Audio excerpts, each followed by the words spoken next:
front est heureux de vous accueillir dans cette salle qui vous est maintenant coutumière pour une conférence de presse. Nous allons commencer par un propos liminaire et ensuite nous aurons des échanges que nous souhaitons très fructueux entre vous et nous. Depuis le 9 février 2015, le pays est quasiment bloqué par une grève générale qui touche tous les secteurs d'activité.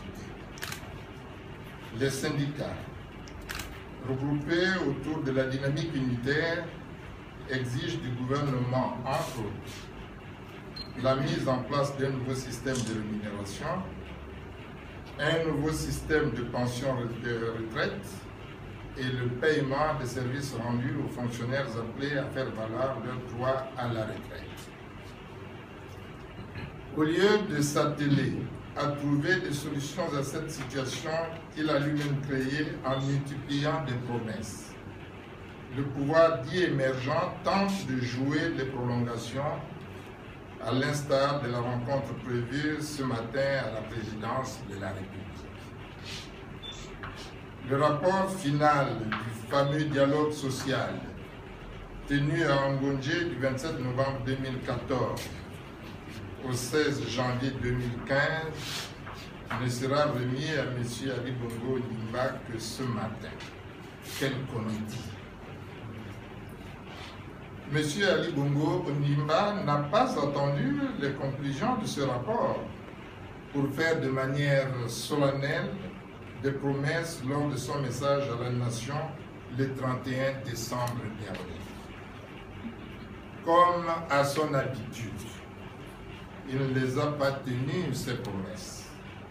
Le gouvernement tente de le dédouaner en utilisant la force, notamment les violences physiques et menaces de toutes sortes exercées contre les responsables syndicaux, les tracasseries judiciaires à l'endroit des syndiqués incorruptibles ou ceux qu'ils jugent récalcitrants, tels les cas de M. Jean-Rémy Yama et de Mme Aminata Ondo, respectivement président et membre de la dynamique unitaire. Dans une démocratie normale, les organisations syndicales sont des partenaires sociaux indispensables à la bonne gouvernance et à la préservation de la paix sociale. Ce n'est malheureusement pas le cas dans notre pays où le pouvoir brille par des effets d'annonce et des grandes messes qui sont en fait des monologues se terminant par de poignées de main sans plus. Nous savons précisément que le pouvoir a le dos au mur. Il ne prend pas la mesure de la situation dans laquelle il a plongé le pays par ses mauvais choix et la gabegie financière dont il s'est fait un exercice quotidien. Depuis son établissement par la force des armes en 2009, le pouvoir n'a eu de cesse de mentir au peuple gabonais et aux partenaires financiers de notre pays sur la réalité de la situation de gestion des finances publiques. Depuis de nombreuses années, le budget n'est plus une réalité.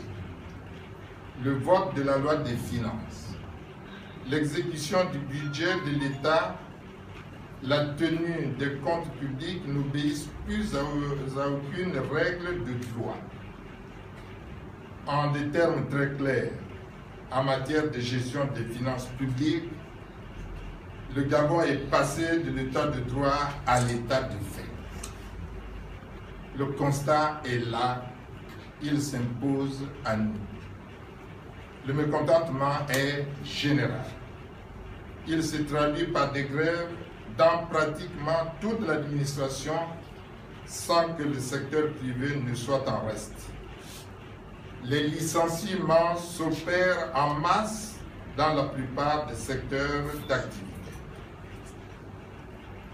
Le pouvoir se trouvant incapable d'apporter des réponses adéquates à cette situation dont il est en partie responsable, il n'est pas peu de dire que le Gabon sombre dans le chaos.